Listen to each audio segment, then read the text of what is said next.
Intro. And 3, 2.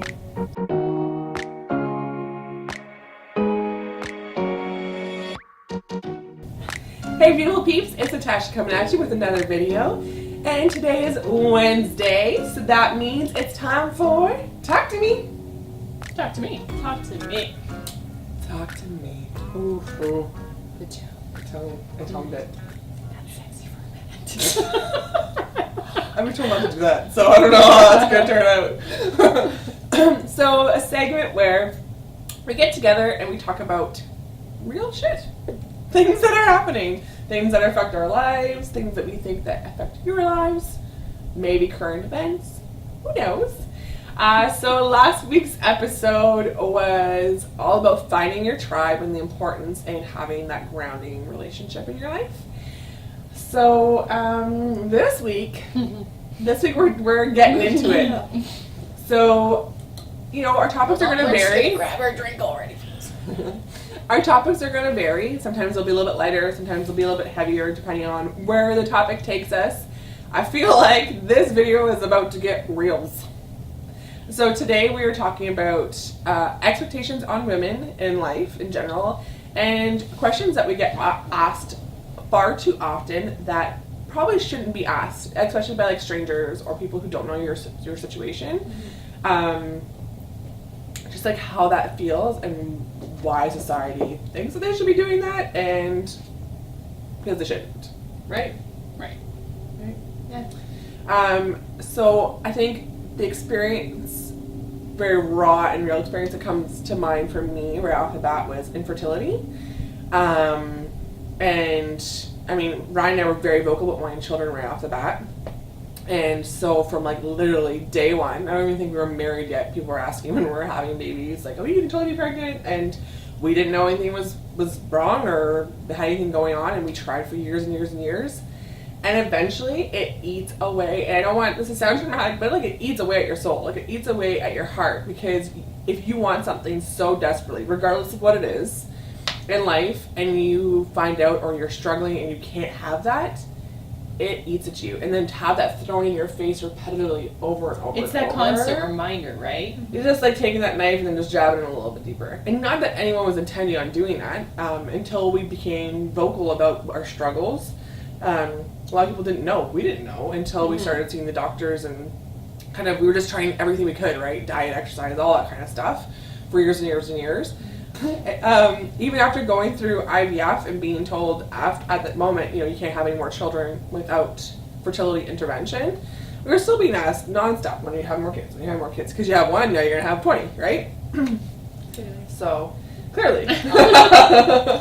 But that's kind of one thing that pops right to mind for me, because it was such a raw nerve, and that nerve got poked. And they didn't even realize they were No. hitting that nerve. No. They were just curious and wanted to know. No, because you get, I mean, anything that is that intense for you emotionally or that raw, it's, one, it's hard to talk about, but two, it kind of starts piling up on you. Every baby shower you get invited to, I mean, you're happy for the person, don't not get me wrong, you're celebrating that with them, but it's a constant reminder of what you're not going to have or what you can't have. You know, every time someone has a pregnancy announcement, you know, and it's their second, their third, their fourth, and you're like, okay, 4 for you and none for me, you get to that state. So then you're already dealing with feelings that you feel guilty about. Mm-hmm. I know I felt guilty for being upset about being invited to a baby shower, because I shouldn't be, like, that's ridiculous. But it's not also. Anyways, but you're feeling guilty about your feelings, and then it's piled on top of you more and more, like every time you see somebody. So that was one thing that I think stuck out for me huge when we were thinking about this topic. But I think there's a lot of other things that... Do you get asked that a lot? If I'm having kids or when? Yeah. Yeah. Like even for somebody who's actively choosing not to at a certain point in their lives, whether you're married or not, like it's absolutely nobody's business, and you feel this pressure or judgment every time you're asked that question. You have to explain to them why you're not. If you're following your career, you just don't freaking feel like it, or you don't foresee that for your life, or and like I might now, I might never. Like, who knows? But again, it's nobody's business, and people, it's just such a common old school question that a lot of people literally don't know they're being so insulting, but it is becoming more of an important conversation that people are being more open about, and I think it's very important for everybody to be aware. Like, you have no idea.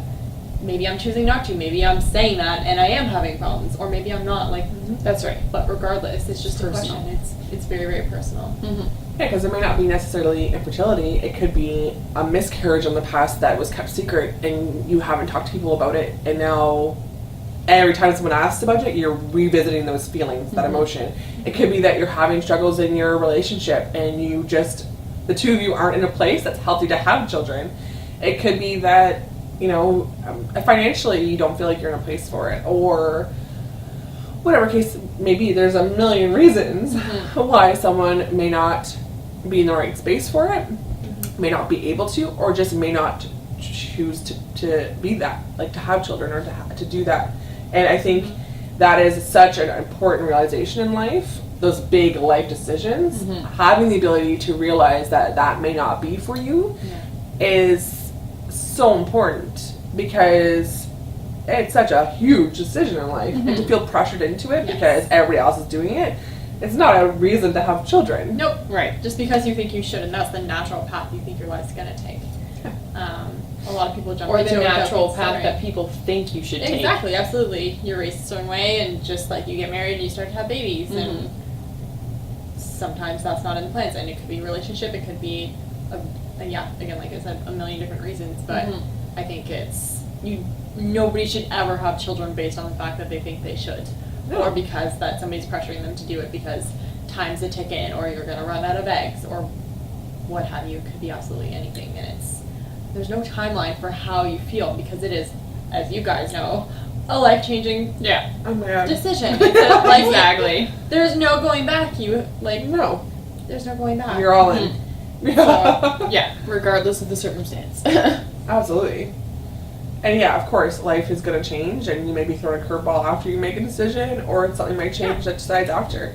Before I met Ryan, my honest vision for my life was that I was going to be like the bachelor for life, and I was going to have like a super monochromatic house that was like glass and edgy and like, Really? oh yeah, super not kid I friendly, didn't realize that. like very cool, and I was going to be all about work, and I was going to be super successful, and that was where I saw myself going.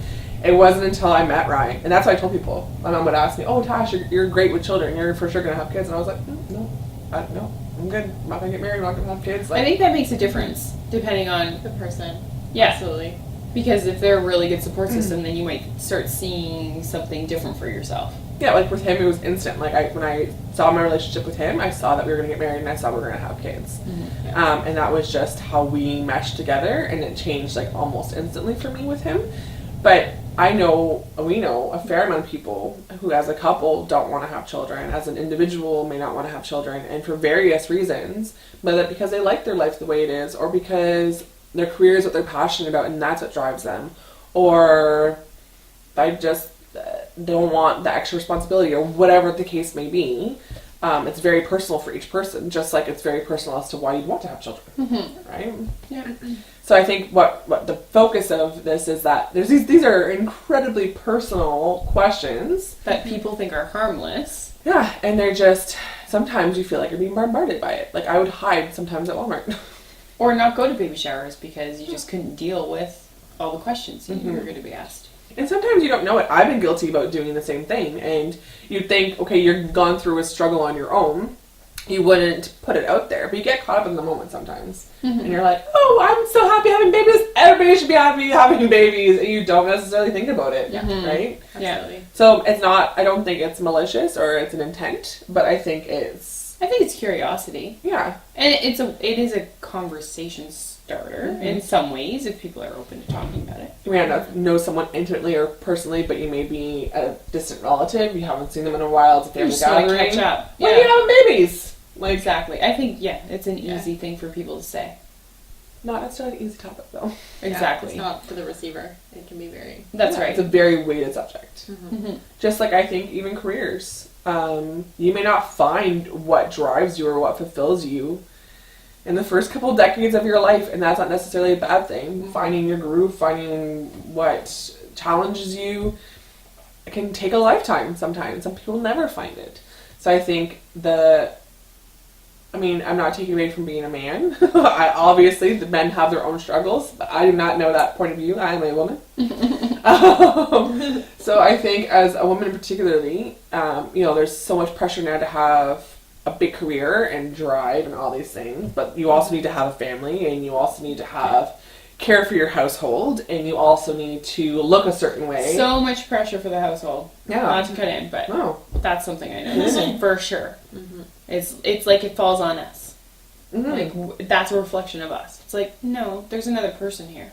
Mm-hmm. Yeah, that's not my boots. Yeah. Those are my shoes over there. I need my shirt. Like, what do you mean? Like, I got the messy, like, mom bun, and, like Quinn's crawling me, and Knox is yelling at me, and, like, I'm burping Riley, and what my laundry is unfolded? That's not okay with you? Yeah. Yeah. I've been up 4 times last night. That's what we do. Or when I was working full-time, and I was putting in 60 to 80-hour weeks, my dishes aren't done? Sorry. My bad. Yeah. Yes, I'm sorry I inconvenienced you or made you feel uncomfortable that my dishes are not done. Mm-hmm. My lawn is unmanicured. I don't have time to beautify my home. Well, How come you don't have time, Tasha? I don't know. My car's Don't you have exhausted, 30 so I've been, hours in a day? living in it while driving around for Mhm. weeks on end without a break to clean it. Yeah, build your business. A lot of right? mom pressure. Mm-hmm. And you feel pressure too. But I feel like there's a lot of mom pressure to be a certain way. Mm-hmm. Yeah. I think there's like, especially, and again, I'm a huge advocate for social media. I actually wrote an article defending social media when there was some stuff going on a few years back, I think it was. Because yes, social media can be misleading, but I think if you are honest and you are yourself and you are all those things and you don't buy into the fakeness of what it can be, but I think because it's so easy to sit behind your computer or sit behind your phone and judge and to comment into whatever, a lot of times there is pressure and, like, I don't want to say hate, but on, like, appearance, on what you dress. Unrealistic expectations. Yeah, like, you have to look a certain way, you have to act a certain way, you always have to be smiling, you always have to, oh my, that drove me nuts. I'd be at work, and I was in a management type position, and I'd be like reading an email, and I'd be thinking about my sick kids at home, and I'd be processing the day, and I'd be whatever. So I might not be smiling, I'm not frowning, but I have a serious look on my face. Mm-hmm. I think I have a resting bitch face, just naturally. But you do? No, you don't. Okay. I can't. I feel like you brought it. Yeah. But I'd have people actively stop me and tell me I should smile, or like comment on the look on my face. You just remind me of something. If I'm having a bad day, bad mom day, it happens, and then I'll vent, and then the response is, oh, well, you should just enjoy your kids because they grow up so fast. Mm-hmm. That drives me crazy. Yeah. Parenting is stressful. It's okay that it's stressful sometimes. It's okay to vent sometimes. You can't have perfect days. That drives me bananas. Life is not perfect. People are not perfect. If you're expected to always be Susie fucking homemaker. That's right. Like, that's unrealistic to me. Mm-hmm. Yeah. We have moods, we have hormones, we have all of that just like everybody else. And we can have off days. And we can have hard days. Mm-hmm. And you're raising tiny humans, and you're living in a home with a partner, or whatever, doing it by yourself. On the floor. Or you're doing it by yourself, or whatever. But, like, the pressure for perfection, the idea that you can look perfect and act perfect and say the perfect thing, and your children are going to be perfect, and they're not going to act out. Yeah. Like, they're little humans. They've got mood swings. They've got their days. Think of all the personalities going. Like, yeah. Or even just, when you don't have children and dealing with coworkers, dealing with new relationships, whatever, you're never going to be perfect. And if you're striving for perfection, you're setting yourself for major failure and disappointment in life. Yeah. You're hiding and yourself unhappiness. into essence for people that are actually going to connect with who you actually are. Mm-hmm. Who you won't have to fake that with. So if you set up your relationships based on who you think that they want you to be, you're not connecting with the people who will love you for just you anyway. So you're good. As that unravels, relationships fall apart, or you're going to struggle with trying to be perfect all the time for like an extended amount of time, which will eventually wear you down. Yeah, you'll just burn out. Mm-hmm. Mm-hmm. And I have to say, like, I'm all for everybody speaking their own truths and all that kind of stuff, but when I see Pinterest posts about clothes or makeup women shouldn't wear over 30, or gosh. clothes or makeup, or how you shouldn't wear bright colors on your eyes anymore, or like I think I was over 30 and I was dyeing my hair purple and pink and whatever else, and people would comment on it, I would just want me to do it even more. It drives me bananas when people stereotype an age. And try to put boundaries around it. It's like, no, I'm going to do whatever I want to do, and... Like, you shouldn't wear glitter eyeliner. You're in your mid-30s. I will wear glitter eyeliner when I'm 80. Like... Yeah. And especially when I'm 80. Yeah. Especially then. Yes, that makes sense. Like, that drives me bananas that it's like... And I don't know if it's the person who's putting that content out there, if it's because they're just trying to reach a certain demographic. Yeah, could be. But to me, it's an insult that you're telling people they can't dress a certain way or act a certain way or be a certain way because they've hit a milestone or an age. It's just age. Just age. It's usually, that's the thing. Mm-hmm. And I find... Oh, I just thought of a new topic. Yeah. Oh. Mid-30s. Ooh. Boundaries. Boundaries? Mm-hmm. Things we can't do anymore, apparently. Yeah. When they think and then we'll prove them wrong and we'll do it. Yeah. Yeah, I found that a lot when I was reviewing makeup and doing like beauty tutorials and stuff, and like the comments of like, oh, like it's a younger woman's game kind of thing, because you shouldn't wear like orange or blue or bright lipstick. Oh my goodness. You shouldn't. You should. At work, I decided to wear a bold red lip. I was feeling fiery that day. I was feeling really confident, and I was like, I'm gonna rock a red lip today. I'm just gonna do it. A guy who I met maybe once before, barely talked, again stopped me and was like, who do you think you are wearing red lipstick? Like, who are you trying to impress? You're married, like you shouldn't be wearing that. Wow. Watch me. Yeah. Like, okay, so because I'm married to someone, I can't wear a certain color lipstick? Like, I don't... Yeah. Let's be clear, I do all that for me. Yeah, this is for me. This is for me to make me feel good. Like, don't get me wrong. There are times where I will cater my look to Ryan's preferences on certain occasions. But as a general rule, I dress for myself. There's probably half my wardrobe he does not like. Like, probably half the time I put certain like stuff on my makeup, it's not his preference. But it's for me. Yeah, exactly. If I want to accentuate a certain thing, or... Again, rock a bold lip or wear a bright yellow eyeliner because I'm feeling festive. What does it matter? Yeah. It's not hurting anybody. Exactly. Like, it's like... People get too hung up on it. Shush! Yeah. Keep it to yourself if you don't like it. Like, the whole, like, tearing people down instead of building people up drives me nuts. Yeah. Like, I saw, I don't know if it's a meme or a GIF. Is it GIF or GIF? Yeah, what is that? It's GIF, I believe. Well, then it wasn't a GIF or a GIF or whatever it was. Yeah, anyway. But it was that if... a meme. A meme? Maybe a meme? I didn't know how to pronounce that for the longest time either. Yeah. A meme? Meme. A meme? A meme? Meme. That if women spent as much time building each other up as they do tearing each other down, there'd be like no depression, and like self-awareness would be like totally a different place, and there just wouldn't be so many struggles in life as a community of women. I like the similarly, it's about if every woman always, or if women always treat each other in everyday life how they do in the women's bathroom, like at a special event or something. Yeah, that's cool.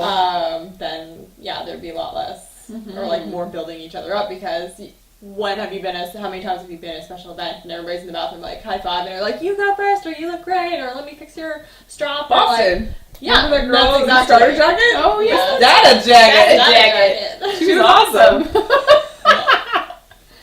Yeah. We totally had like best friend moments. Yeah. Or like With go random out, strangers. go out with your bridesmaids or your bridal party or your crew for your bachelorette party, and you have the most like Best amazing friends. supportive best friends girls. But like the next day on Instagram, they could cut you. Exactly, but it's the weirdest thing. Do you ever get intimidated in your field? Interacting with guys, like even when I first bleached my hair. I Going was blonde. so caught up. I was like, I feel like people don't respect me anymore. Because you went blonde. Mm-hmm. And I felt like I was spoken to differently. Mm-hmm. Yeah. But it took me a while. Like, I almost After my first stint as a blonde, I almost dyed my hair back brown because I was like, I feel like nobody's respecting me anymore. And then I was just like, Just because of the color of your hair. Yeah. It's ridiculous. fuck you guys. Yeah. Watch how smart I am. Fucking rock blonde. Yeah. I'm staying blonde. Well, it was like when I returned back to work after having quit with purple hair. Yeah. Yeah. I went back to work and like I thought my manager was gonna shit his pants. Yeah. Yeah. But you're like, just stay I'm there. still smart. I'm still Yeah, a exactly. hard worker. It's not I'm affecting still my dedicated. personality or Okay. my intelligence. I understand that there may be restrictions, and I know. Actually, I'm gonna take that back because I don't actually understand why there's so many restrictions on people's physical appearance in the workplace. Mm-hmm. Like, does having a nose ring make you any less intelligent? Mm-hmm. Does having a tattoo make you unable to provide customer service? Exactly. Yeah. Does, you know what I mean? Like, Yeah, it has nothing to do with that. A lot of old school mentality still like Mhm. hanging on from the corporate world. And- And Yeah, it's Yeah. judging before getting to you're know like, someone. oh, our customers may judge you, so you shouldn't do this. yeah. So I feel like this is probably a topic we can rant on for quite some time. Mhm. But I would definitely love to hear your take on this, and if you have any feedback or comments or things that you've experienced, I'd love to hear it in the comment section down below. And when just know too, if there's men watching this video, when we're talking about expectations on women, it's because it's our personal experience, and this is Absolutely. our opinion-based content, right? So I can't speak about a man's perspective on expectations. I'm sure there's tons of them. I know my husband's talked to me about some of them.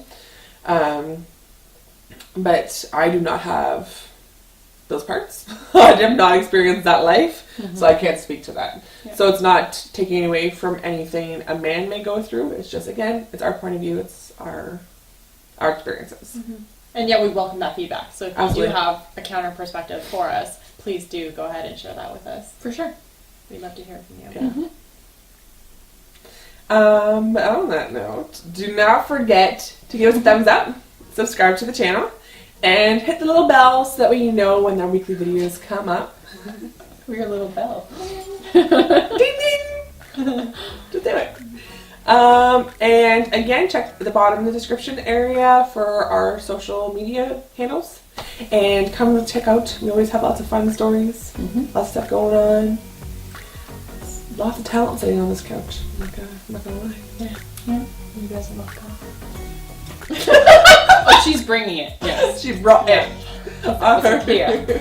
Alright, well, thank you so much for watching, tuning into our crazy, and we'll hope to see you next week. Bye!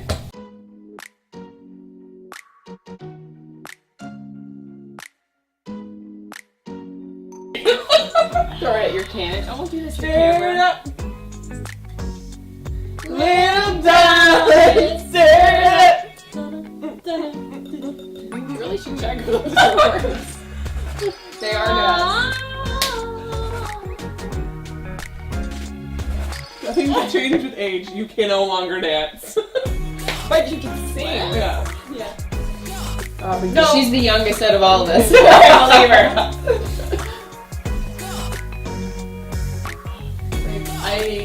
Throw it out. Let them tell Is us. it Gif or Jiff? Tell us. Jiffy or Giffy? I heard How this do on you the radio pronounce and I was the right way, but I don't even remember which way. I thought it was Jiff. Jiff. Is it a soft? It's a gurge. Yeah. Soft J. Or a Gif. Yeah, okay. I think it's a gift. It's a gift? Like a It gift? sounds like gift though. What does it even stand for?